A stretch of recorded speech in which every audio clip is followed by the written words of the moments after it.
Back when I was in my early to mid-teens, me and a bunch of my friends would regularly hang out at an old abandoned school. It was very small, only having 8 classrooms, a teacher's room, a cafeteria, 2 bathrooms, and one room that we'd never been able to get into before because it was locked, but I'll get back to that later. The school hadn't been able to keep up with the 80s modernization of our town and the large number of newcomers that followed with it, and as such, it quickly closed down in favor of new schools and buildings by the end of the 80s. Most of the place was boarded up completely, but you could enter through a window in one of the classrooms, where the board had been ripped down. Our routine was always the same. Whoever got off school first would go down to the building and go through the different rooms just to make sure that everything was empty and safe, as this area had earlier been known as the local spot for drug addicts, so used needles were a common sight for us by this point. On this one day, me and a friend of mine were first to get out of school, and as per usual, we took the walk down to the building, but upon entering, we immediately saw a large man standing on the opposite side of the hallway. The man didn't appear shocked or scared to see us, but he began approaching us. Once he was a few feet away, he asked us, "Have you guys seen Oliver?" Now, Oliver was a very good friend of ours that would frequently explore the school with us, which immediately put me on edge. We told him that we haven't seen anyone, and that we just got there, to which he sighed and shrugged, then pushed past us to leave the same way we had just entered. Oliver isn't the most common name, so the chances that this guy was just looking for another random guy who just happened to have the same name as Oliver was pretty low, but none of us had ever seen this guy before, and I happen to know most of Oliver's family friends as well. When we described what the guy looked like to Oliver after this incident, he didn't seem to know who this guy could have been either, and for the next few months, we were too scared to go back. When we did return about 3 months later, it was the middle of summer vacation, and we thought it would be fun to climb up on the roof of the building and sunbathe. Upon climbing the ladder, we found the roof to be rather weak and close to caving in, but something made us take the risk, so we dared to venture out on the roof after all. As soon as we got up, we noticed a small hole in the roof, which we figured would have to be directly above the locked room we had never been in. The hole in the roof was only about the size of a football, and one of my friends came up with the idea to lower her arm down into the hole and film the room using her phone so that we could all see what the room looked like. She put her arm down, and as she was filming, she suddenly let out a blood-curdling scream and immediately retracted her arm, but her phone was no longer to be seen. She was certain that something had knocked it out from her hand, and as we looked down through the hole, we could see her phone laying on the floor. We climbed down from the roof and entered the building, now intent on doing whatever it would take to get in the room, so our friend wouldn't have to return home without a phone and have to explain to her parents what happened. About 30 minutes later, we finally managed to make a hole in the door and put our hands inside, and when we tried to use the door handle on the inside of the door now opened without any trouble. We stepped inside, and all of us stared in silence. To this day, I have no idea what this room was doing in a school building, and I sincerely hope it has never been used for what it looked like it was intended for. The room was about 4 by 4 meters, and the floor and walls were all made of solid concrete.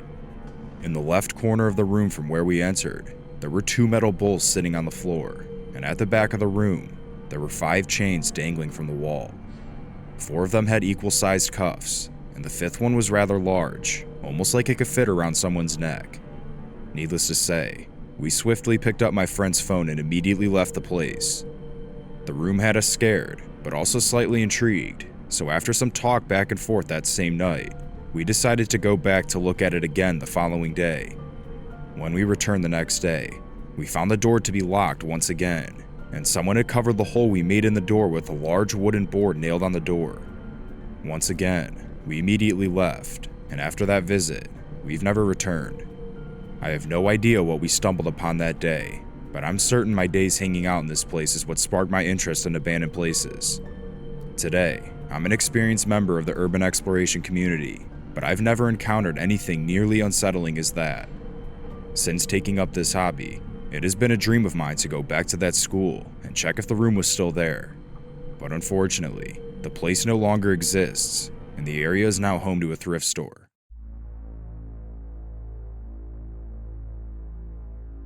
I am an avid and experienced urban explorer. I have visited many different abandoned sites in the past several years. This place I'm writing about has been explored several times by others since, but when I visited it, it wasn't a common knowledge location, and all the buildings were still intact except for the main house, which had burned down, leaving nothing but the outer stone wall.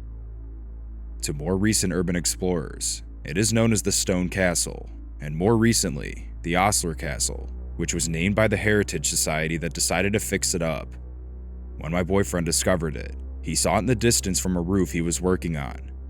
He was able to make out 3 buildings, a large barn, a carriage house, and towards the back of the property, a stable. Right when he told me about it, we decided to make a trip out there that same weekend. From a distance, the property was absolutely stunning, sitting on the top of a hill back from the road.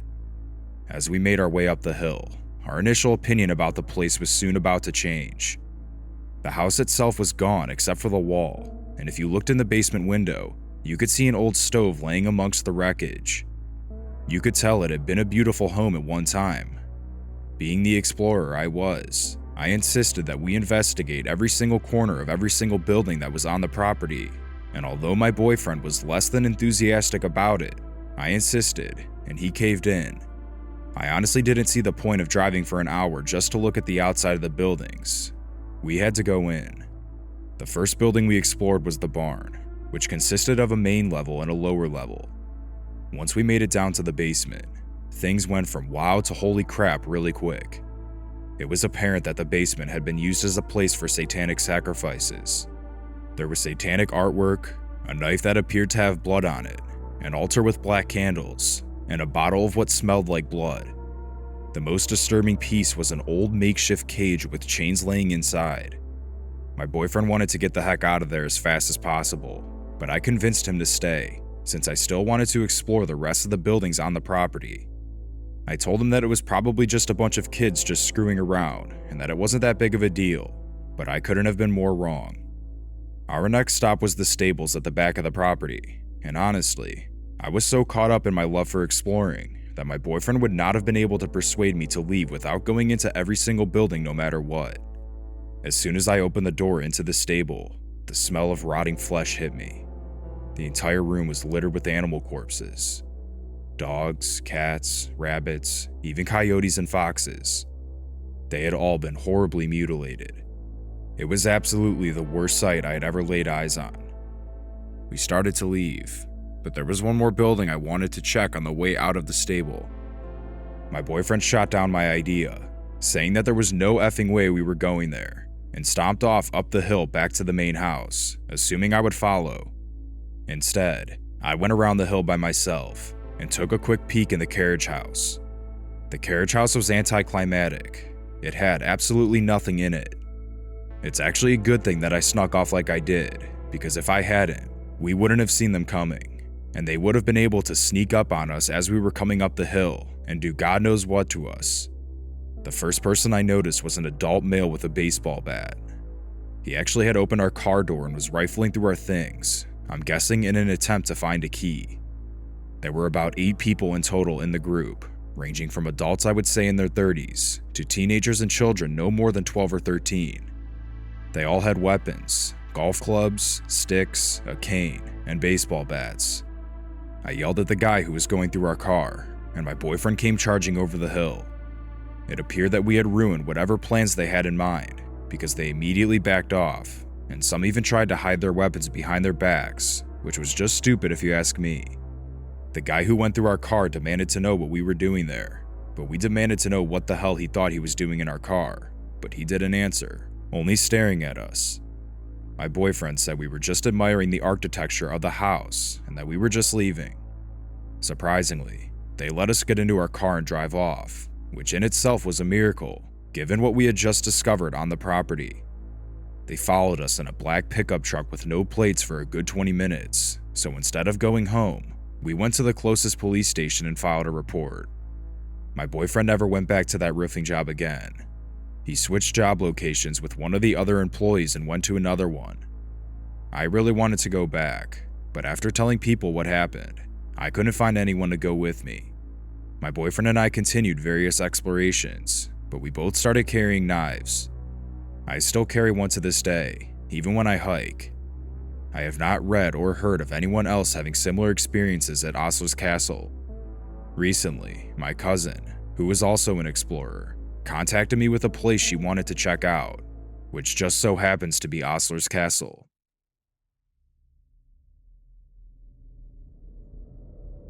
Back when I was in high school, my friends and I loved exploring creepy places. A few of us had our driver's license, so on weekend nights, we would gather a group of 6 to 10 people and go on an adventure. One summer, our favorite place to go to was an abandoned movie theater on the west end of town. The place had closed down probably about 3 years before we started visiting it, and in that time, it had become a rundown building. There were no trespassing signs on the front entrance, and at each of the fire exits around the building. The glass at the main entrance was all broken and had been boarded up. The front door was busted, so it didn't latch or lock, so people were able to get inside.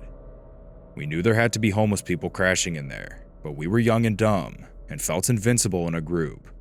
It was part of what made it scary. We would always wait until between 11 p.m. to 2 a.m. to go into places like this, because we didn't want anyone to see or hear us and report us to the police. We all explored it together the first 2 times we went in. The screens and seats were all torn up inside each of the maybe 8 rooms. The bathroom mirrors were broken, and there was graffiti everywhere. We were fairly sure there were people hiding in there while we were inside, even if we never saw anyone the first 2 times we went. There were a couple shopping carts from a nearby Fred Meyer inside with cans and bottles in them, and a few dirty blankets scattered around in different rooms. After getting to know the layout of the place the first couple trips, we made a game of it for the 3rd and final visit. This time, the 6 of us that went split into 3 groups of 2, and with our partner, the 2 of us would enter the front together and spend a full 5 minutes inside, while the others waited outside at our chosen exit in the back of the building. The first 2, Beck and Doug, both went in while we waited outside. About 7 minutes went by, and just as we were starting to worry that we should go in after them, they made it out the other side through the fire exit. Doug told us that they went upstairs into the office, and there was a sleeping bag that hadn't been there on the last visit, and as soon as they went up and saw it, they tried to leave immediately, but they got turned around and tried to leave through the wrong exit, which was sealed shut. They were paranoid that they were being followed out, so they just stood there watching the way they entered the theater room for a minute, making sure that they didn't hear any noises, before they finally worked up the nerve to run out of the correct exit in the room across the hallway. Doug and Beck both wanted us to all leave, but Jack and I weren't having any of that, and insisted on going in.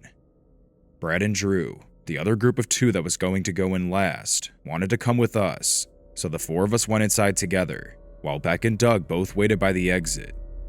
The first thing we all wanted to do when we got inside was go check out the upstairs office.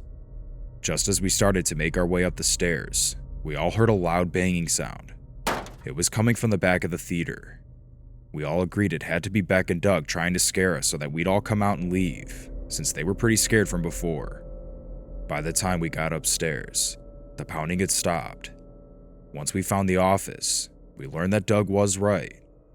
There indeed was a sleeping bag rolled out on the ground, with a few paper bags set up around it. Brad flashed a light in one of them and saw a syringe, along with a few uncapped needles. We looked around up there and didn't really notice anything else interesting, but once we started making our way back down the stairs, the pounding started again. We decided we should start heading towards the exit, hoping we hadn't been caught trespassing by the police. We came out through the exit, and immediately, both Doug and Beck were talking over themselves to tell us that about a minute after we entered the theater, a really tall, creepy homeless-looking man with greasy hair walked right past them, heading for the entrance. Beck said hello as he passed, and the guy stopped and turned, then kind of lunged a few inches towards her before stopping. One side of his face was really wrinkly, so it looked like he was a burn victim or something. The guy stared them down for a second, and then, without saying anything, turned and walked around the corner where we had gone inside. They started pounding on the door right after he was out of sight, to try and warn us that there was a scary dude in there with us. We were in there for about 5 minutes with this guy, and we never saw him. He had to have heard us and hid somewhere. We started to walk back to our car in the Fred Meyer parking lot, which was parked about 100 yards away from the theater, and a car pulled into the parking lot and shined its headlights on us, before flashing its red and blues. The police officer had us all sit down in the front of the spotlight in front of his car, where he asked us what we were doing. We told him we were going to head inside the movie theater, but a really tall, creepy guy walked in, so we chickened out.